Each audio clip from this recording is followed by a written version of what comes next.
मन की शक्ति जागो, मन की शक्ति जागो, मन की शक्ति जागो। जैसे ही राधिका ने तीसरी बार ये शब्द बोले, कमरे में एक हल्की बिजली गूंज उठी।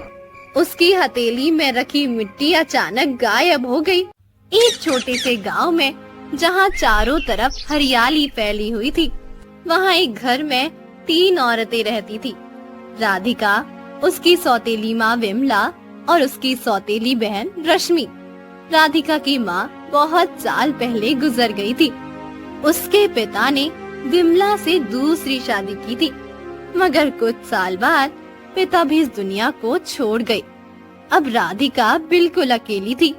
वो विमला और रश्मि की दया पर जी रही थी। राधिका ऐसे काम लेकर बैठी है जैसे रानी हो कोई। रश्मि के लिए खाना बनाना है, जल्दी कर। जी माँ, अभी कर रही हूँ। माँ, ये तो बस बोझ है। राधिका के कानों में हर दिन उसकी सौतेली माँ के ताने गूंजते हैं। उसे अपनी सगी माँ की दिन रात याद आती है और उसकी सारी बातें याद आती है जो वो हमेशा कहती थी।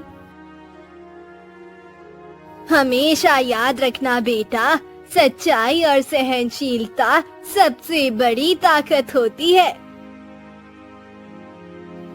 राधिका अपनी माँ की बातें याद करके रो रही थी। माँ, काश आप होती। ये लोग मुझे कितना सताते हैं।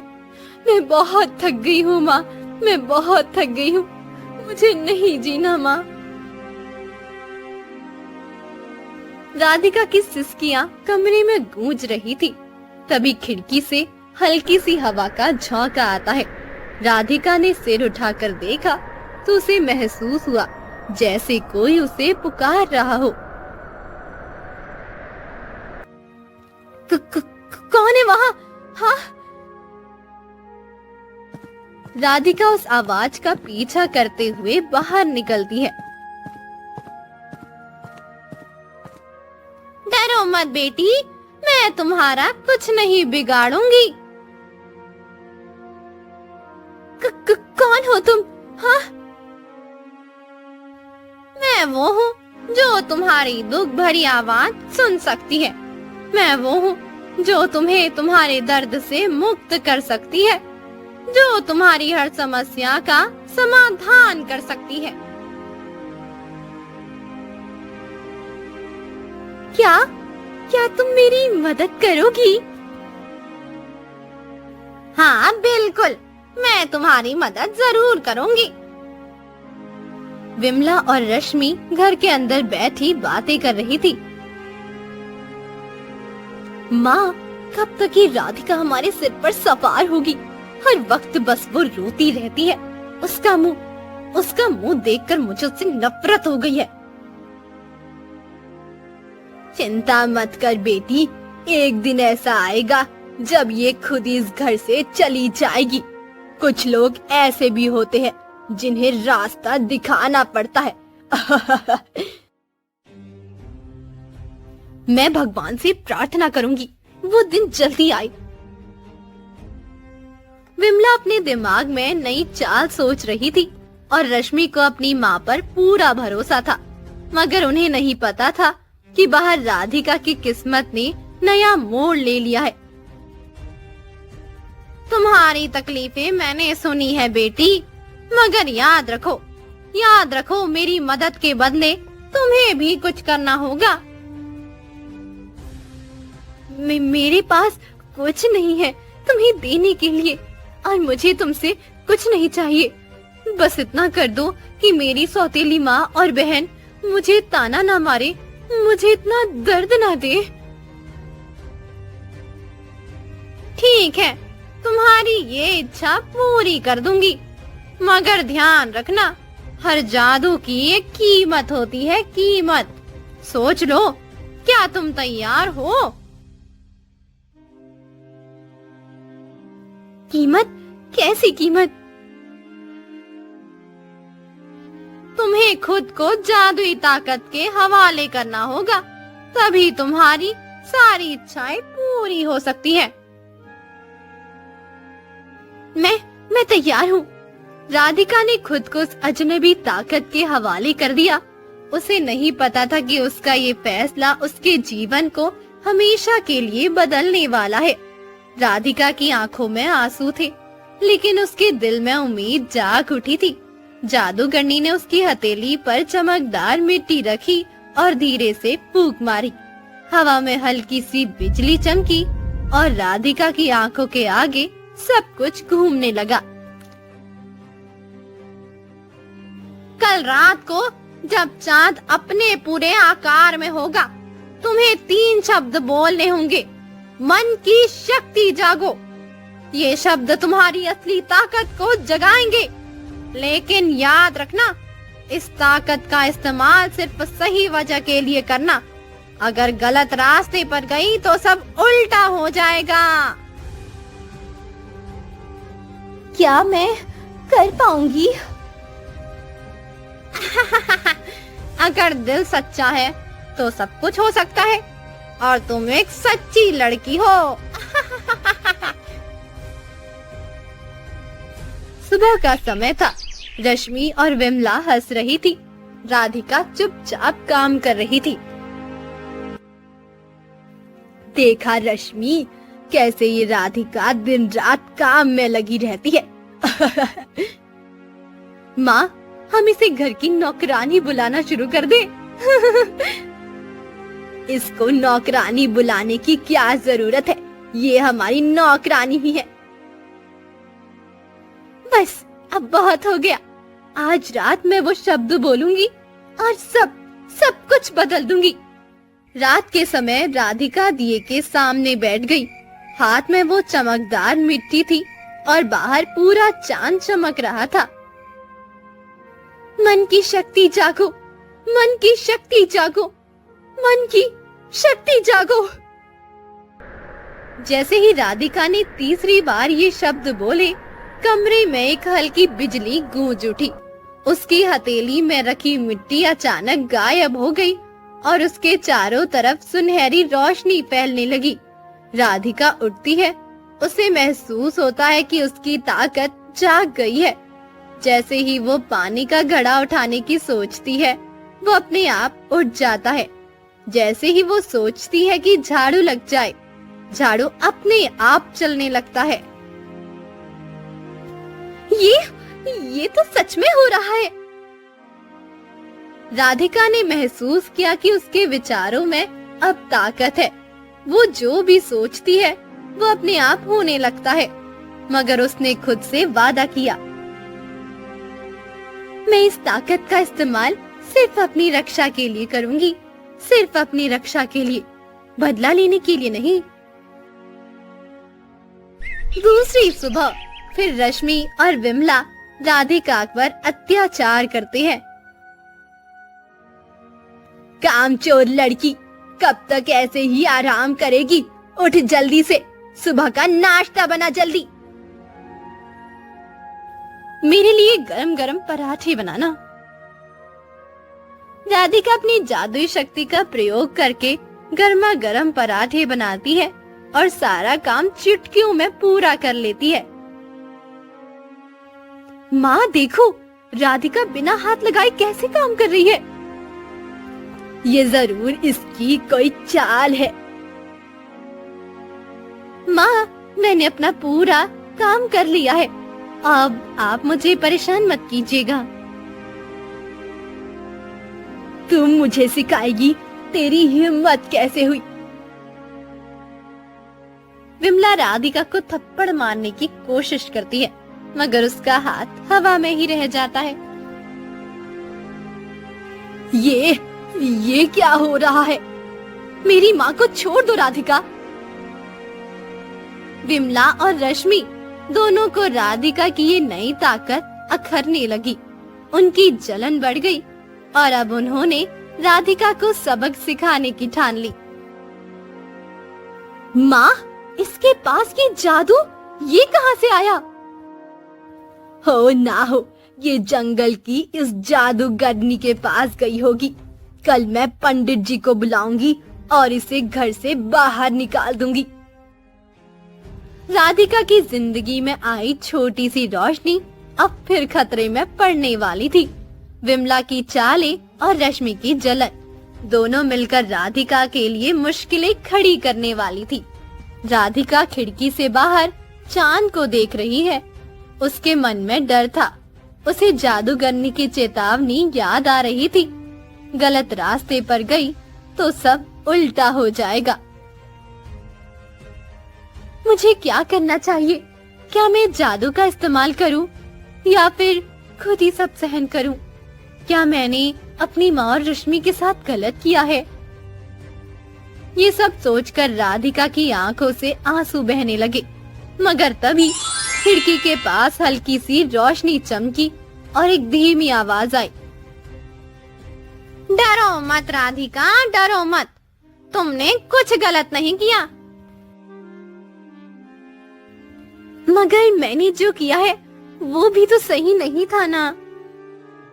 तुम्हें डरने की जरूरत नहीं है, लेकिन तुम्हें समझना होगा कि ये ताकत सिर्फ बाहरी जादू नहीं है, ये तुम्हारे भीतर की शक्ति है, भीतर की। मेरे भीतर की शक्ति? मतलब मैं हमेशा से कर सकती थी। हाँ, लेकिन डर और दुख ने तुम्हारी शक्ति को ढक रखा था। मैंने सिर्फ उसे जगा दिया है। मगर ये मत भूलो, इस ताकत का हर काम तुम्हारे दिल की सच्चाई पर टिका है। राधिका को अब सब समझ में आने लगा था कि ये जादू सिर्फ चमत्कार नहीं, बल्कि उसके अपने मन की शक्ति का जागरण है। मगर उधर उसकी सौतेली माँ विमला और बहन रश्मि ने उसकी जिंदगी मुश्किल करने का नया षड्यंत्र रच डाला था। विमला ने अपने घर में पंडित जी को बुला लिया। मैंने सुना है कि आपकी बेटी कोई जादू कर रही है। हाँ पंडित जी, मेरी सौतेली बेटी एक जादूगरनी है। मुझे उसे देखना होगा। एक जादूगरनी को हम घर में नहीं रहने दे सकते। राधिका ये सब रसोई में सुन रही थी। उसका दिल तेजी से धड़कने लगा। अब मैं क्या करूं? अगर पंडित जी ने मेरी ताकत देख ली तो वो मुझे घर से निकाल देंगे। तभी खिड़की से वही जादूगरनी फिर से प्रकट होती है। डरो मत। असली शक्ति बाहरी दुनिया को दिखाने के लिए नहीं होती है। असली शक्ति तो खुद में होती है। मुझे क्या करना होगा? अपने डर को हराना होगा, सिर्फ जादू से नहीं, अपने साहस से। पंडित जी राधिका को अपने पास बुलाते हैं।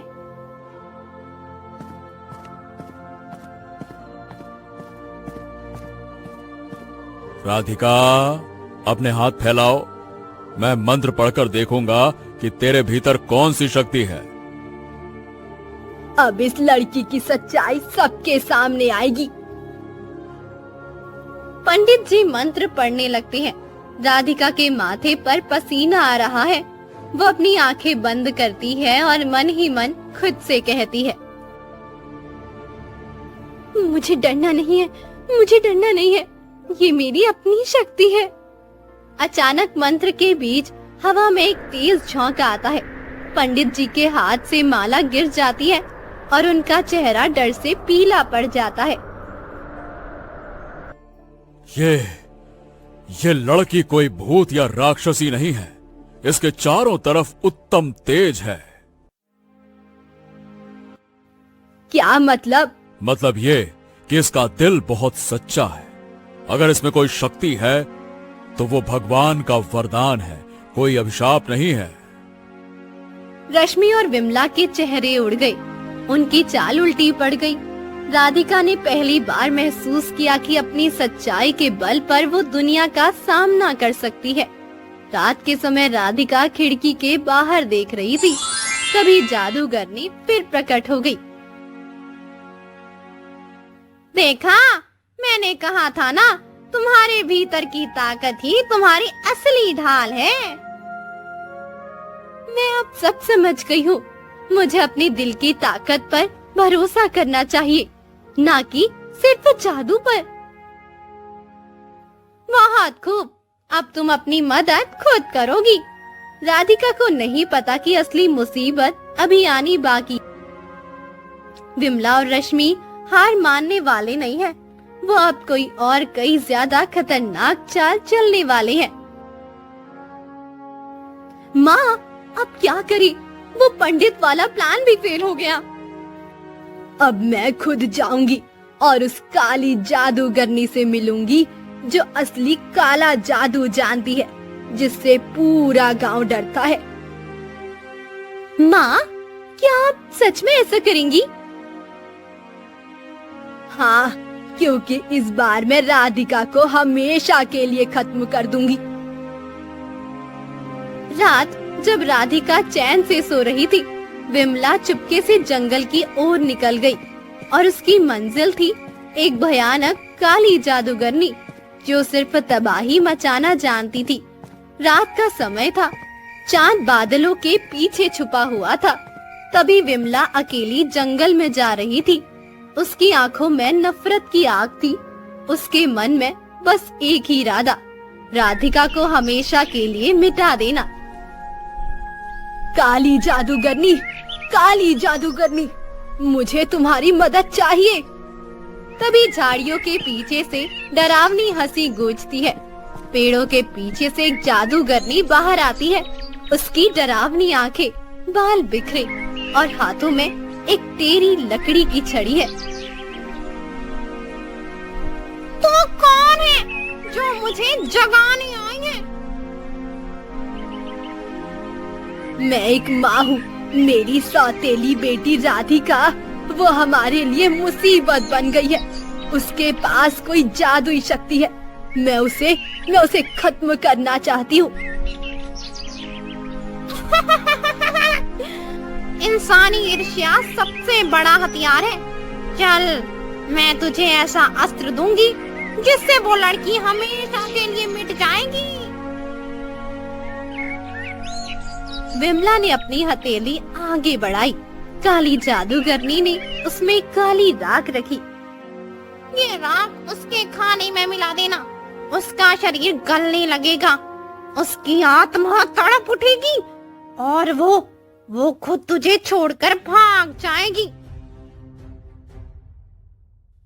अब देख राधिका, तेरा क्या हश्र होगा। राधिका सुबह उठती है, खिड़की से बाहर देखती है, लेकिन उसे अजीब बेचैनी महसूस होती है। आज दिल घबरा रहा है, कहीं कोई अनहोनी तो नहीं होने वाली। तभी खिड़की पर हल्की चमक के साथ जादूगरनी प्रकट होती है। आप यहाँ? आप मेरी इतनी सहायता क्यों कर रही हैं? आखिर आप क्या चाहती हो? मैं तेरी माँ हूँ बेटी। माँ?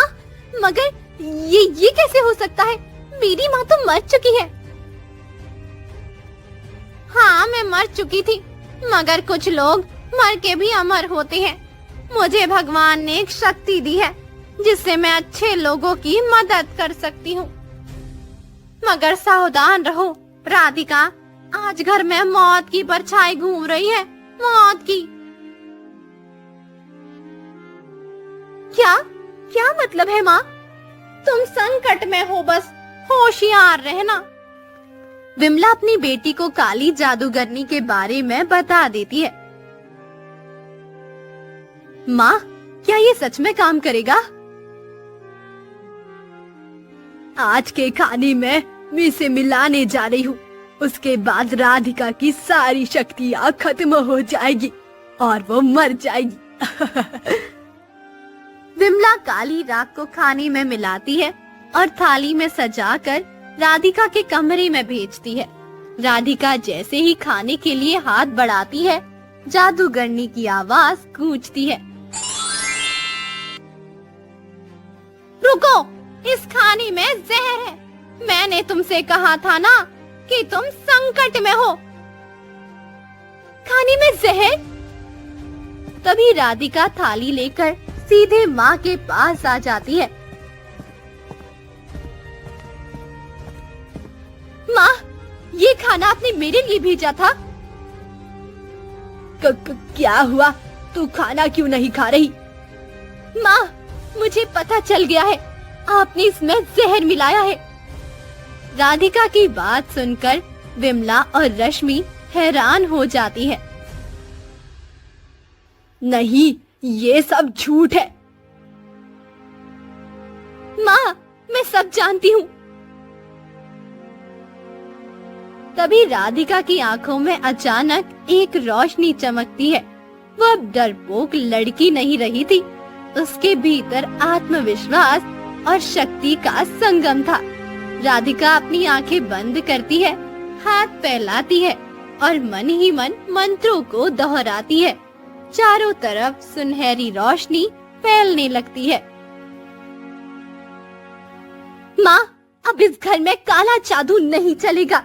तुमने जितना जहर मुझे देना चाहा, वो अब तुम्हारी ओर लौटेगा। नहीं, मुझे माफ कर दो राधिका, मुझे माफ कर दो। हमसे कोई गलती हो गई बहन, हमें माफ कर दो।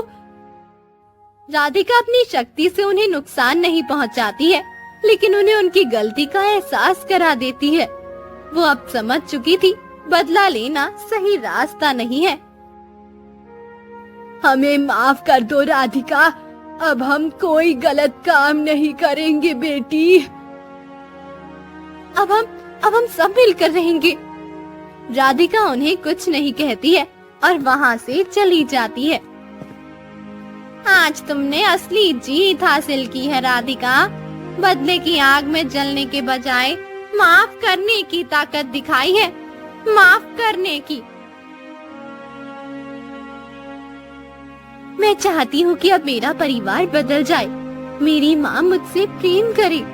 याद रखो, असली जादू यही है, दिलों को जीतना, ना कि लड़ना। मैं अपनी शक्तियों से सबका भला करना चाहती हूँ। राधिका की सौतेली बहन बदल गई थी, मगर उसकी सौतेली माँ विमला के अंदर अभी भी उसके लिए नफरत बाकी थी। उसने दोबारा काली जादूगरनी को जगाया ताकि वो राधिका से बदला ले सके। अब काली जादूगरनी राधिका का पीछा नहीं छोड़ने वाली थी। तभी रात के तीसरे पहर हवाओं में अजीब सनसनाहट होती है। राधिका खिड़की से बाहर देखती है। दूर आसमान पर काले बादल मंडरा रहे हैं, बिजली चमक रही है। ये तूफान अचानक कहाँ से आ गया? अचानक एक जोरदार ध्वनि के साथ दरवाजा अपने आप खुल जाता है। वहाँ काली जादूगरनी खड़ी होती है। उसका चेहरा बहुत डरावना होता है, हाथ में छड़ी होती है। राधिका, तूने मेरी शक्ति को चुनौती दी है। अब मैं तुझे और तेरे पूरे परिवार को तबाह कर दूंगी। मैं डरने वाली नहीं हूँ, मैंने अपनी शक्ति को जाना है। अब मैं तुम्हें रोकूंगी। तुम जब बचोगी तभी कुछ कर पाओगी ना। काली जादूगरनी हवा में अपनी छड़ी घुमाती है और पूरे कमरे में काले धुएं का तूफान उठता है। दीवारें काली पड़ने लगती है और दरवाजे खुद ब खुद बंद हो जाते हैं। विमला और रश्मि घबराई हुई खड़ी होती है। ये सब मेरी वजह से हुआ। मैंने राधिका के साथ गलत किया था। मैंने काली जादूगरनी को जगाया था। माँ, तुम्हें अपनी गलती सुधारनी होगी माँ। रश्मि और विमला दोनों हिम्मत जुटाकर राधिका के कमरे की ओर दौड़ती है, लेकिन दरवाजा जादू से बंद होता है। उस कमरे में राधिका होती है। राधिका अपनी आंखें बंद करती है, हाथ जोड़ती है और मन ही मन मंत्र पढ़ती है। जादूगरनी अपनी छड़ी घुमाती है, लेकिन राधिका के चारों ओर सुनहरी डाल बन जाती है। मेरी शक्ति मेरी सच्चाई में है, मेरे प्रेम में है और मेरे विश्वास में है। तभी राधिका की हथेलियों से सुनहरी रोशनी निकलती है और काले जादू को भस्म कर देती है। तू मुझे हरा नहीं सकती, मैं अमर हूँ। अगर कोई नहीं होता, सच की शक्ति सबसे बड़ी होती है। नहीं, ये संभव नहीं है। मुझे और मेरी शक्तियों को कोई नहीं हरा सकता, कोई नहीं। अब तुम्हारा अंत करीब है, काली जादूगरनी। तभी जादूगरनी धुएं में बदलती है और धीरे धीरे मिटने लगती है। उसकी चीखें हवा में रहती है, लेकिन फिर सब शांत हो जाता है। दरवाजा खुल जाता है। विमला और रश्मि दौड़कर अंदर आती है। उनकी आंखों में आंसू है। राधिका, मुझे माफ कर दो बेटी, मैं बहुत बुरी माँ हूँ। मैंने ही दोबारा उस काली जादूगरनी को जगाया। राधिका, मेरी बहन, मुझे भी माफ कर दो। मैंने आप दोनों को माफ किया। अब सब खत्म हो गया है और हम एक नया जीवन शुरू कर सकते हैं, जो कि एकता और प्रेम का होगा। खिड़की पर हल्की चमक के साथ जादूगरनी प्रकट होती है, जो राधिका की असली माँ थी। राधिका, तुम्हारी परीक्षा पूरी हो गई। अब तुम्हारे जीवन में शांति होगी। धन्यवाद माँ, तुमने हमेशा मेरी रक्षा की है। याद रखो, सच्ची शक्ति दिल की अच्छाई में होती है और तुमने अपने भीतर की अच्छाई को पहचाना, ना कि सिर्फ जादू का सहारा लिया। जादूगरनी धीरे धीरे हवा में विलीन हो जाती है। अगली सुबह घर में राधिका, विमला और रश्मि पूजा कर रही हैं। सबके चेहरे पर शांति और खुशी है। राधिका मुस्कुराकर अपनी सौतेली माँ और बहन को देखती है। अब उनके रिश्ते बदल चुके हैं। बुराई चाहे कितनी भी ताकतवर क्यों ना हो, अंत में अच्छाई और सच्चाई की जीत होती है। राधिका ने न सिर्फ जादू को हराया, बल्कि अपने परिवार को भी जीत लिया।